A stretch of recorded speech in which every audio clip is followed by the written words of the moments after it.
Muito bem. Bom dia a todos. Iniciamos hoje a primeira sessão de julgamento da 10ª Câmara Julgadora do ano de 2022. Hoje é dia 11 de fevereiro. Sessão virtual da 10ª Câmara Julgadora do Tribunal de Impostos e Taxas, que está sendo gravada e disponibilizada ao público nos termos do ato TIT 7 de 2020. Estão presentes à sessão de julgamento eu, presidente, Isabel Mil, Dr. Rogério Nomura, vice-presidente, Dr. Rubens Neves, Dr. Odilo Solotti e representante fiscal, doutora Silene Nakato Pereira. Bom, senhores, não há registro de para realização de sustentação oral.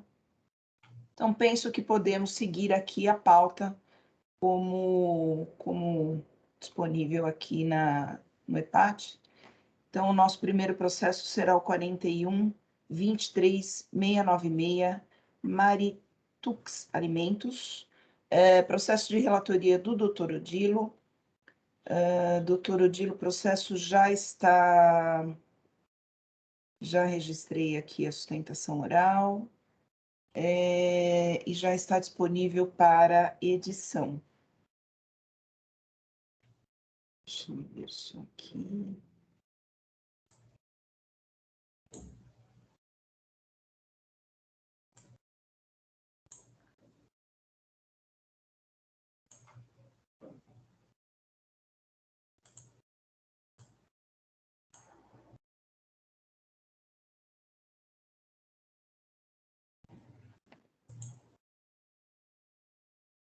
Quando o senhor estiver pronto, então, doutor, a minha sugestão, como não é inscrito para a realização de sustentação oral, a minha sugestão é que faça um resumo do voto. Todos já tivemos acesso prévio aí ao processo, e até porque o contribuinte, posteriormente à publicação do voto, ele vai ter conhecimento da íntegra. Então, se o senhor quiser fazer um resumo, fica à vontade. O voto já foi registrado e eu creio que já tá disponível aí para os membros da Câmara. São duas acusações fiscais. A primeira se refere a erro na determinação da base de cálculo. O produto é amendoim, então o contribuinte adquire amendoim do produtor rural. É feito uma nota de entrada, não há crédito. Posteriormente, o contribuinte se utiliza do crédito outorgado do artigo 2º do anexo 3. Ocorre que, posteriormente à saída da mercadoria, houve também a redução da base de cálculo, e sendo que o artigo 39, né, parágrafo 1º, item 3, diz que a redução da base de cálculo não pode ser acumulada com outro benefício. E a segunda acusação é saída de mercadoria, amendoim torrado, sem que haja em operação tributada, que foi classificada como não tributada. No recurso ordinário, a recorrente, primeiro, ela discorre sobre o princípio da não cumulatividade, que o ICMS é não cumulativo, que não há possibilidade, fora isenção e não incidência, de se glosar o crédito. Ocorre que não se trata de crédito de ICMS, não se trata de crédito de ICMS. Portanto, não houve nenhuma violação ao princípio da não cumulatividade. Depois também, ela faz considerações que o crédito outorgado é opcional, que, de fato, o crédito outorgado é opcional. Ela não nega que fez o crédito, que fez a redução da base de cálculo. No entendimento da recorrente, a base de cálculo seria obrigatória. O crédito outorgado é opcional, a base de cálculo, a visão dela, é obrigatória. E ela alega que ela desconhecia, né, essa vedação. Ela entendia que podia fazer as duas coisas. Ela desconhece essa vedação do artigo 39. Ela desconhece. Aí ela conclui, olha, se eu desconheço essa vedação, no meu entendimento eu podia fazer as duas coisas, então eu gostaria que vocês desconsiderassem o crédito outorgado, né, e considerassem só a base de cálculo. Desconsiderem o crédito outorgado. Aí eu faço menção com mais detalhes, né, na manifestação fiscal, fica bem demonstrado que houve aquisição de amendoim em casca, não houve crédito, posteriormente houve o crédito outorgado. Faço também menção ao órgão julgador, no seguinte sentido: primeiro houve o crédito outorgado. A aplicação da base de cálculo se deu na saída da mercadoria no momento seguinte. Se é opcional e o contribuinte se utilizou do crédito outorgado, então o artigo 39 traz um impedimento para o uso da noção da base de cálculo. São vários requisitos, mas aqui o mais contundente seria não acumular com outro benefício fiscal. Então, se também a representação fiscal, ela fala que o fato dele ignorar a lei não muda em nada a situação, a alegação de ignorância da lei não muda a situação, e no meu entendimento não é possível. O fisco segue a legislação. Houve opção pelo crédito outorgado? Em momento anterior, houve. Então, ela fica vedada em momento seguinte por canção da saída da mercadoria se utilizar de base de cálculo reduzida. O crédito outorgado é opcional, mas o contribuinte deve valorar o que ele prefere.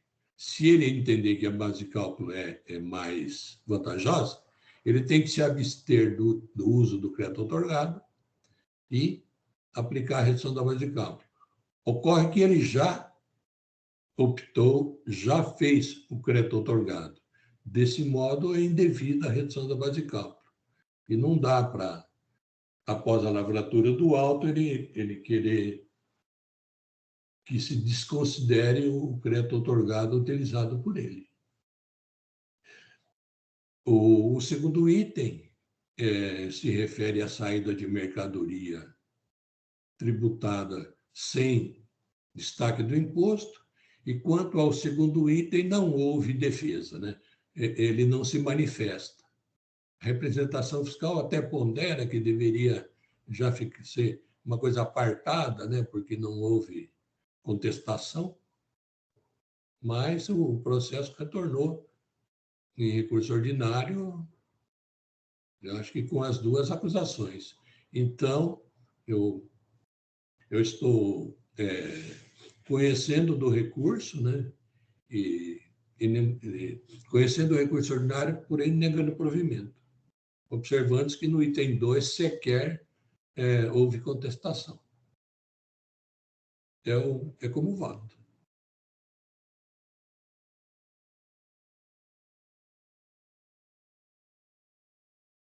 Doutor Odilo, eu parabenizo pelo voto, pela análise do processo. Deixa eu só fazer uma pergunta aqui, doutor Odilo. Eu vi que no finalzinho do recurso ordinário, o contribuinte, ele pede que seja recalculado. Eu sei que a sua conclusão foi pela impossibilidade do pedido e tal, mas o senhor chegou a falar sobre esse pedido dele? Falar, ainda que fosse uma frase para dizer que não é possível fazer, portanto, não é possível fazer o recálculo como da forma pretendida? Eu não vi aqui no seu voto. Só para. É mais por cautela do que propriamente. Penso que, pela conclusão do seu voto, é uma conclusão lógica, mas eu acho que seria interessante, talvez, colocar aí a impossibilidade desse pedido, que é bem o último item do recurso ordinário dele.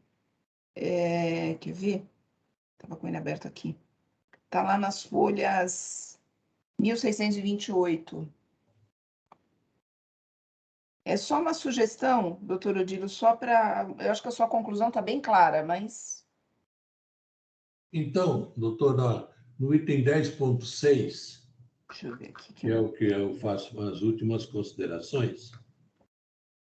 Ó, como bem destacado pela douta representação fiscal, e nada socorre autuada alegar o desconhecimento da legislação, de modo que não merece acolhida a alegação da recorrente, no sentido de que, por desconhecer a vedação entre que o ente fiscal apresenta, lhe é permitida a utilização do benefício da redução da base de cálculo, que é mais vantajosa, dispondo assim do crédito otorgado. Entendo que a análise da conveniência entre a utilização do crédito otorgado, opcional, ou da redação da base de cálculo, de que trata o artigo 39, deve ser feita previamente à opção do referido crédito otorgado. Então, aí eu teria que fazer um complemento. Na verdade, é só para não... Como é um pedido de modo expresso, que fica isso, não que fica merece prejudicado. acolhida, Isso. porque o que ele Só uma quer? sugestão. Só uma sugestão. O que houve? São dois benefícios, né? Crédito otorgado é um crédito que ele se utiliza. Depois ele faz redução de base de cálculo e ele faz redução da base de cálculo, outro benefício. Então, Não, eu acho que após assim, esse, a sua conclusão, deve doutor ser Odilo, previamente, de modo que não merece acolhida isso, no sentido de abater isso, de recalcular. Ele fala em recalcular. o calcular. Ele fala aqui, ó, dispõe do crédito otorgado e assim seja determinado o recálculo do valor devido. Então, eu vou só de diria, olha, modo fica que prejudicado tal pedido. que não é possível Isso, o acolhimento do recálculo do valor devido. isso. Então, eu vou fazer um...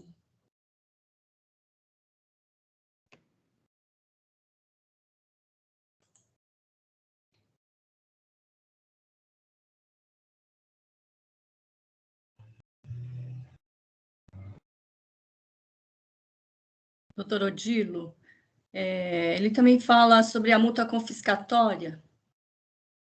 Então, também acrescentar uma linha sobre isso, né, naquele item Não, 10. Acho que ele falou. eu tenho um texto padrão para a multa, que é o artigo 28. Ele fala, tá lá no item 8.1.9. Ah, tá. Deixa eu fazer esse aqui primeiro. Ele fala que possui caráter confiscatório. Eu tenho um texto que padrão são que eu os aplico no artigo argumentos da 28. recorrente, né? Então, Eu só aplico o artigo aqui... 28, é um texto padrão dos meus votos.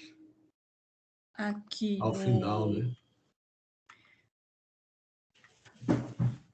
Quando o senhor fala aqui da multa, no item 10.11, aí o senhor está falando do 527A. Então, só aqui incluir também desse caráter confiscatório com base, né, no artigo. Deixa eu terminar isso aqui, eu já vou.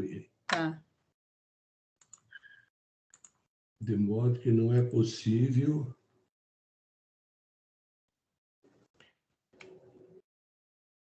Doutora Silene, se me permite, me parece que no 10.10 ele já falou em relação ao caráter confiscatório. Inclusive, o doutor Odilo colocou o artigo 28. No 10, né? Tá certo. 10.10. Tá.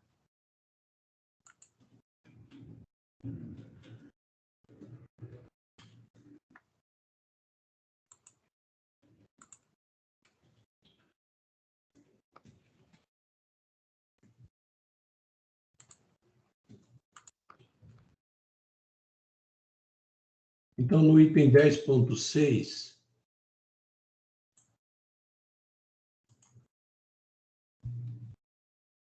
no item 10.6, eu ainda não liberei o texto novo, mas ficarei assim. Entendo que a análise da conveniência deve ser feita previamente a opção pelo referido crédito otorgado, de modo que não é possível acolher o pedido da recorrente no sentido do recálculo do valor do imposto devido. Perfeito. Agora, o que a Silene comentou, então, no item 10.10, eu falo, em relação ao caráter confiscatório, aí eu Tá certo, cito o doutor artigo Odílio, eu 21. vi agora, depois que o doutor Rogério apontou aqui.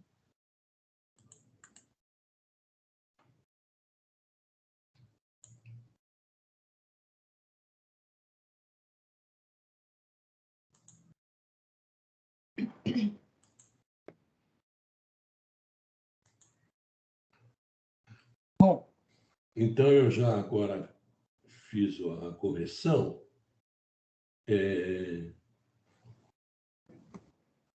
Então, o item 10.6, né, eu falo da representação fiscal, eu falo o entendimento que deve ser feito previamente a opção do crédito otorgado, aí eu acrescentei, de modo que não é possível acolher o pedido da recorrente no sentido do recálculo do valor imposto devido.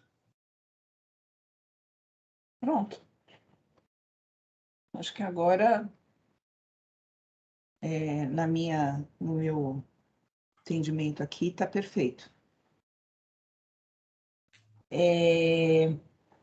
Bom, enquanto o doutor Odilo faz o registro do voto, vamos lá, doutor Rogério vai acompanhar. Vou acompanhar, presidente. Muito obrigada. Doutor Rubens? Sim, vou Sim? acompanhar. Venha. Representação? Algum apontamento? Uma manifestação? Nenhuma, doutor. Obrigada, então. Vamos ver aqui.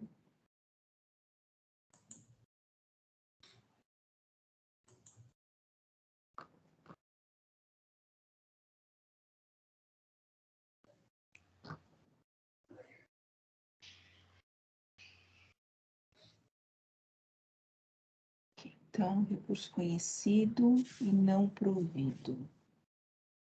Isso aí ementa, recurso ordinário conhecido e não provido, ok. No final, ok. Muito bem. Então, encerrar debates. Verificando quórum.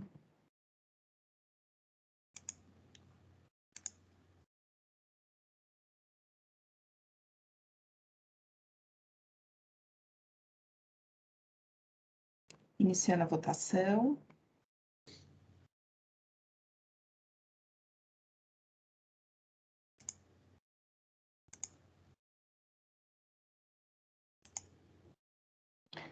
Muito bem. Então, o processo 41.23.696, o recurso ordinário foi conhecido e não provido.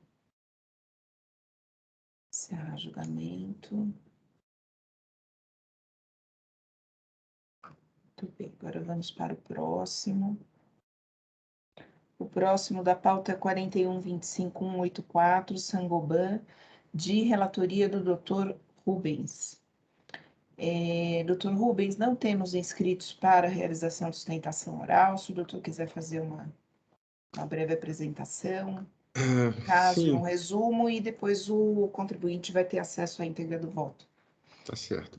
Bom dia a todos. Esse processo tem 3 acusações fiscais, as 3 de falta de pagamento do imposto.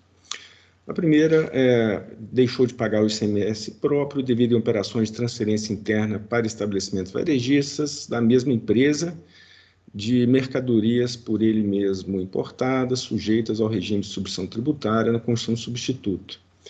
A segunda é a falta de pagamento do ICMS-ST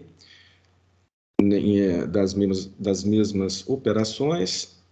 E a terceira é a falta de pagamento do ICMS próprio em transferência interna e mercadorias por ele importadas, sujeitas ao regime normal de tributação.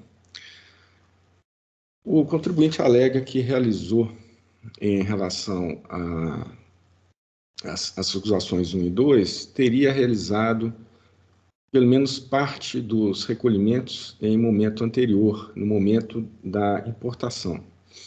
O fisco alega que não é o momento correto de realizar esse suposto pagamento, porque isso ocorre quando é uma entrada interestadual de mercadoria sujeita à substituição tributária sem acordo entre os estados e o importador não, o adquirente aqui nesse estado, ele recolhe antecipadamente o imposto, mas isso não ocorre no caso da importação, onde o contribuinte deveria ter efetuado esse recolhimento no momento da saída das mercadorias.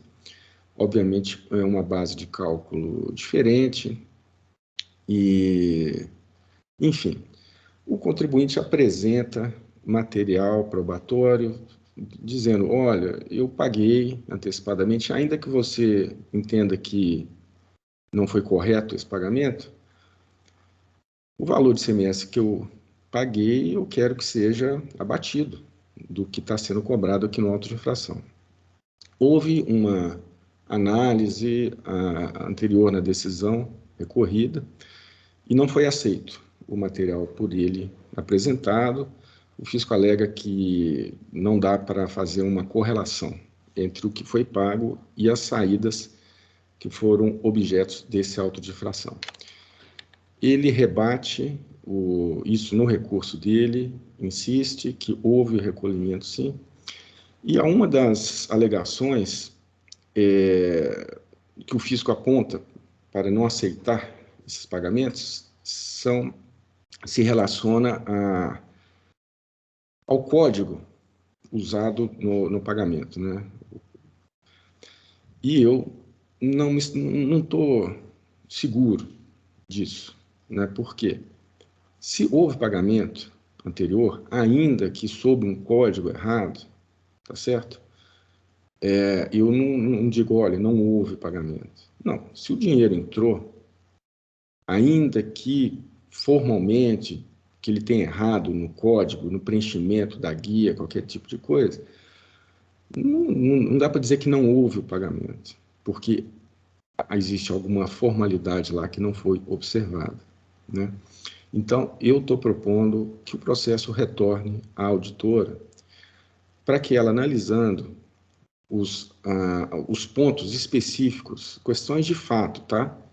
Apontados no recurso, tais operações com essa nota fiscal que está aqui no livro fiscal, etc., etc., que a auditora nos diga, olha, sim, houve esse pagamento, mas ele foi feito de forma errada, no momento errado, tudo bem, tá bom?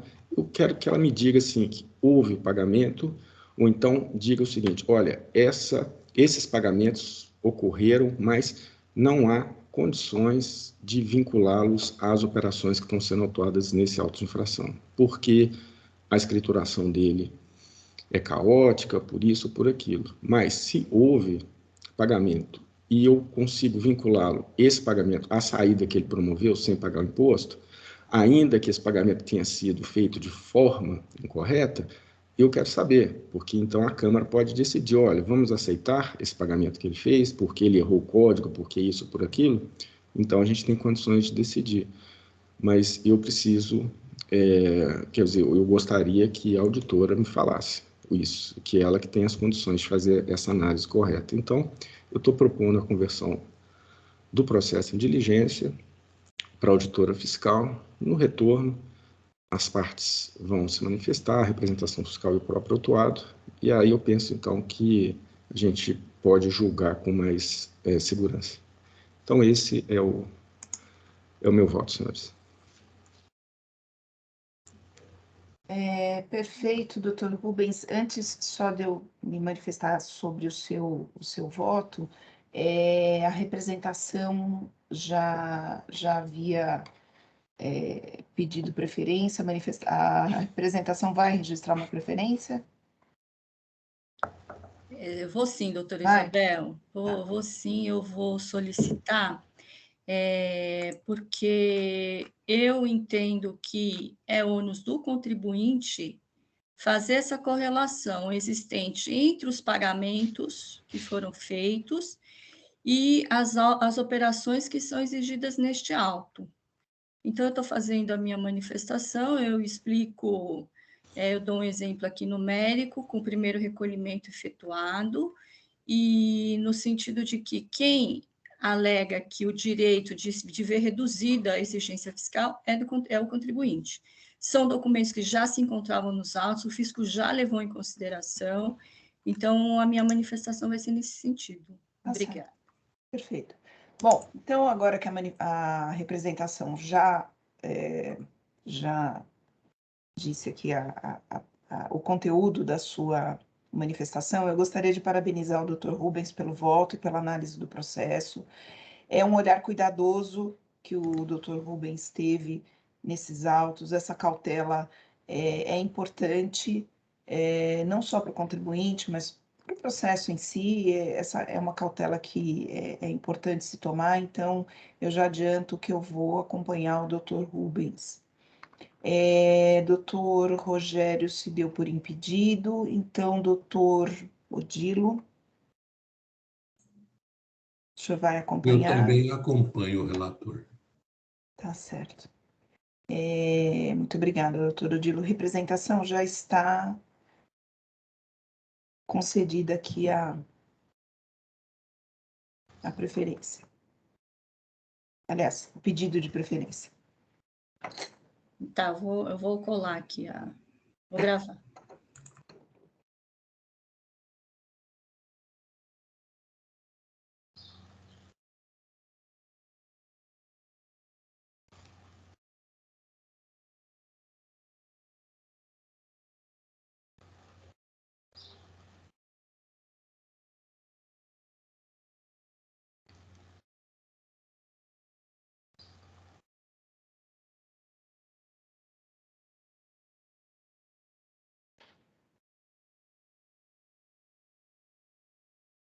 Muito bem.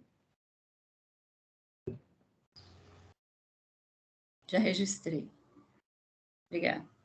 Perfeito. Já está aqui, ok.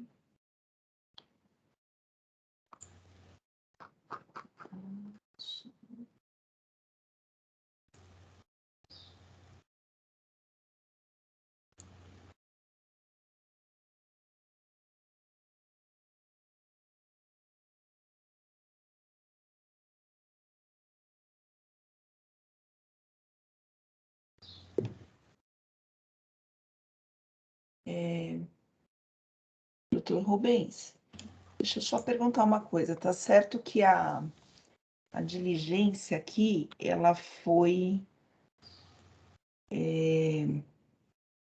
ela é direcionada para a FR, mas o contribuinte não vai se manifestar sobre essa diligência? Vai o próprio sistema, automaticamente, na hora que a auditora devolve o processo, intima as partes e tanto o contribuinte quanto a representação fiscal, eles vão se manifestar se assim eles quiserem, né? Sim. Então, Mas é automático. Então, mas não seria interessante colocar isso no voto, doutor? Porque senão fica parecendo que o contribuinte não vai se manifestar. É só por uma questão de cautela, né?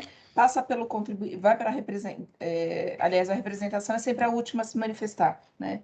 Em seguida, para o contribuinte se manifestar se houver interesse, remeter na representação e, por fim, o retorno ao relator. Não sei, minha sugestão, só para não parecer que o contribuinte foi tolhido do seu direito de manifestação, apesar do sistema ser automático. Uma sugestão. Doutora Isabel, a representação entende que não tem necessidade disso, porque quem trouxe esse documento foi o contribuinte. Então, o contraditório se abriu aí. Não tenha dúvida. Não tenho dúvida. Mas por como isso a proposta... que não... Sim, mas como entendo, mas como a proposta é do Dr. Rubens, é uma manifestação da FR em específico, Então, sei, eu que estou pensando aqui. É uma manifestação específica sobre um argumento trazido pelo contribuinte. Então, ele não tem que falar mais depois que o fiscal falou, porque o fiscal falou do que ele trouxe. Mas já é uma coisa padrão, qualquer retorno de diligência, as partes são intimadas para se manifestarem, né? É uma coisa que o sistema já faz isso, independente de qualquer coisa que a gente escreva aqui no voto, né? Sim, sim. Ainda que eu falasse assim, não precisa, o sistema vai e intima, o contribuinte intima a fazenda.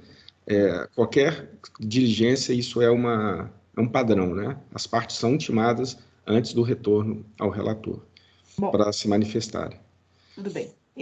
Mas eu já adianto, assim, nos votos que eu faço, quando eu converto o julgamento em diligência, normalmente eu coloco sempre para passar pelo contribuinte, exatamente para não ter nenhuma alegação de cerceamento de defesa. Às vezes, assim, normalmente não tem problema nenhum. O problema é quando o julgador fala assim, olha, dou um prazo de 60 dias para o contribuinte, não sei o quê, isso o sistema não entende, né? Não, ele tem os prazos que são regimentais, né? E se o julgador coloca um prazo lá e o sistema faz o que ele tem que fazer, o contribuinte vai reclamar, poxa, olha, a decisão falou que eu tinha tantos e o sistema me tomou aqui com menos tempo, né? E isso pode dar problema, assim, se você falar alguma coisa diferente do que o sistema vai fazer, né? Mas tá bem, tá ótimo. Então, vamos lá. Bom, então, o doutor Rubens já registrou, representação já registrou, eu vou encerrar debates, então. Verificando o quórum.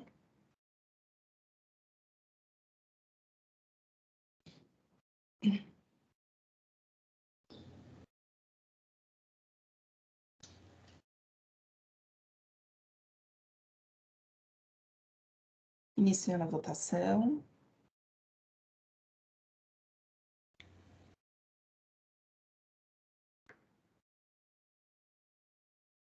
Muito bem. Então, o processo 41.25.184, o julgamento foi convertido em diligência. Encerrar o julgamento. Nossa, agora abriu um monte de tela aqui, só um minutinho que...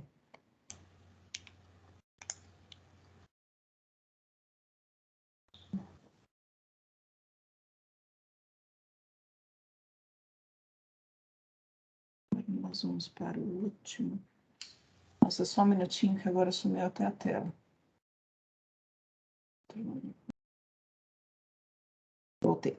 Então, agora vamos para o processo último da pauta, 41.25.819, Monte Cabral Distribuidora, processo de relatoria do doutor Rogério. Doutor Rogério, da mesma forma, não temos inscritos para a realização de sustentação oral, então, se o senhor quiser fazer um resumo do voto. Doutora Isabel, pois não. Aqui está constando que a votação foi iniciada, eu não sei se é o meu sistema aqui está com delay, o Sangoban.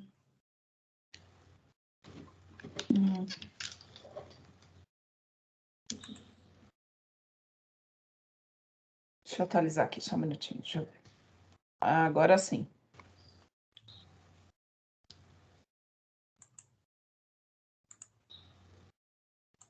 Acho que agora sim. Agora encerrou. Sim. Encerrou. Então, vamos lá novamente. Processo 41.25.819, Monte Cabral, processo de relatoria do doutor Rogério. Doutor Rogério, se quiser fazer um resumo. Não temos inscritos para a sustentação oral. Pois não, presidente. Esse caso contempla apenas um item, que é o não pagamento de ICMS-ST, devido na condição de substituto tributário, ao emitir e lançar nos registros fiscais dos documentos de saídas de mercadorias e prestação de serviços da EFD, notas fiscais eletrônicas com destaque a menor do imposto, tendo em vista a adoção de base de cálculo incorreta para sua determinação. No recurso, a recorrente traz algumas sustentações em relação à nulidade, e que também não foram juntados, muito menos analisados, documentos essenciais que, segundo ela, não permitiriam concluir que houve a falta de recolhimento do imposto e que o direito ao crédito foi respeitado.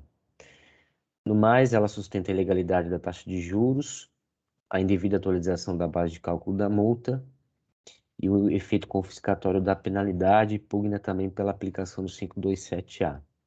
Sobre a questão da nulidade e falta de análise de documentação, eu estou afastando, já que entendo que o lançamento foi realizado nos termos da legislação vigente, inclusive em estrita observância do quanto disposto no artigo 142 do CTN. Além disso, os documentos que instruem a atuação fiscal, a meu ver, comprovam os fatos de capitulação legal constante no relatório circunstanciado e no AIM, havendo, pois, todos os elementos essenciais do lançamento efetuado, não se cogitando de vícios no e durante o procedimento de fiscalização. Meu voto eu até destaco em relação à questão da passagem da decisão recorrida, que analisou as circunstâncias da atuação e a questão da base de cálculo. Anoto também no meu voto que, com argumentos genéricos, a recorrente não aponta de forma lógica e objetiva qualquer divergência nas apurações realizadas pela fiscalização. No mérito, eu destaco de que, tratando-se de uma obrigação de caráter objetivo, a exigência da diferença do CMS-ST é legítima, já que expressamente determinada em lei, não socorrendo a autuada, portanto, as alegações consistentes em dificuldades no cumprimento de obrigações tributárias principais e acessórias, em ausência de má-fé e na afirmada insignificância do prejuízo ao fisco paulista. A recorrente traz também uma alegação quanto ao princípio a violação do princípio constitucional da não cumulatividade, em razão da fiscalização ter desconsiderado o sistema de creditamento próprio. E nesse ponto eu entendo ser inconsistente, já que a par de não existir uma previsão na legislação sobre a questão do encontro de contas, eu entendo que o saldo credor e o crédito tributário lançado de ofício, eles possuem origens distintas e, portanto, cada qual regramento próprios. E que eventual saldo, a existência de saldo credor, pode ser, de acordo com a legislação, utilizado para pagamento do débito lançado de ofício. Em relação à legalidade da taxa de juros, indevida atualização da base de cálculo da multa e o efeito confiscatório da penalidade, a par da vedação disposta no artigo 28 da Lei 13.457, cito meu voto os enunciados de súmula 10 e 13 do TIT. Por fim, quanto ao pleito de relevação e redução da multa, entendo que incide a vedação disposta no artigo 527A do caput do artigo 527A, já que a autuação se trata de falta de pagamento do imposto. E ainda que fosse possível a aplicação do 527A apenas a título de argumentação, a representação fiscal indicou de que haveriam 169 autos de infração lavrados contra a recorrente. Por tais razões, presidente, eu conheço do recurso ordinário e nego o provimento.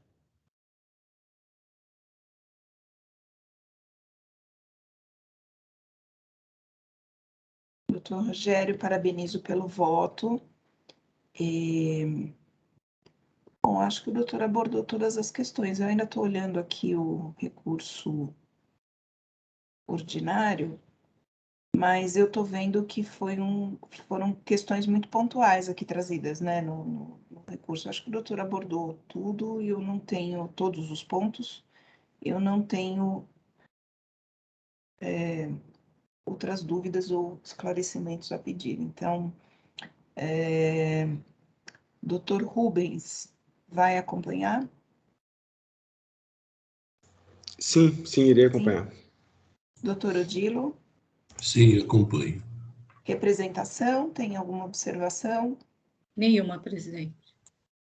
Tudo bem, doutor. Então, eu também vou acompanhar. Vou pedir só para registrar o voto, então. Vamos ver aqui.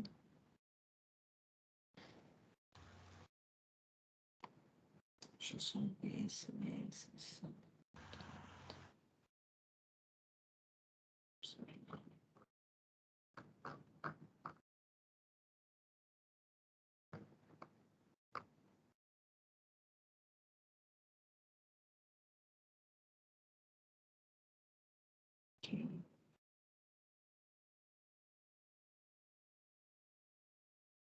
Perfeito. Bom, então já está registrado. Encerrar debates. Verificando o quórum.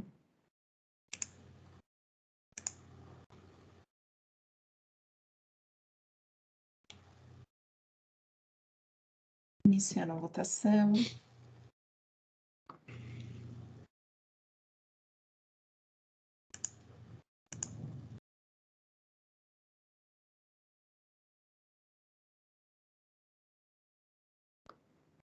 Muito bem, então, o processo 41.25.819, o recurso ordinário foi conhecido e não provido. Encerrar a votação. Encerrar o julgamento.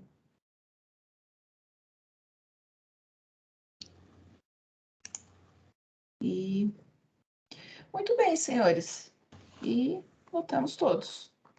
Então, deixa eu só encerrar aqui.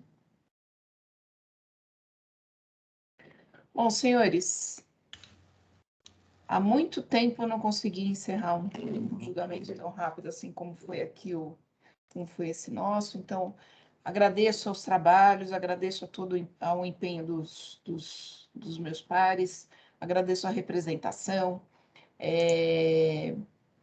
E na próxima semana teremos aí mais uma sessão com mais processos e para dar continuidade aí nesse trabalho que os senhores têm feito, sempre fizeram com muita maestria. Então, agradeço o trabalho mais uma vez e dou por encerrada a sessão do dia 11 de fevereiro de 2022 da 10ª Câmara Julgadora. Vou pedir para o Jailson encerrar a gravação. Jailson.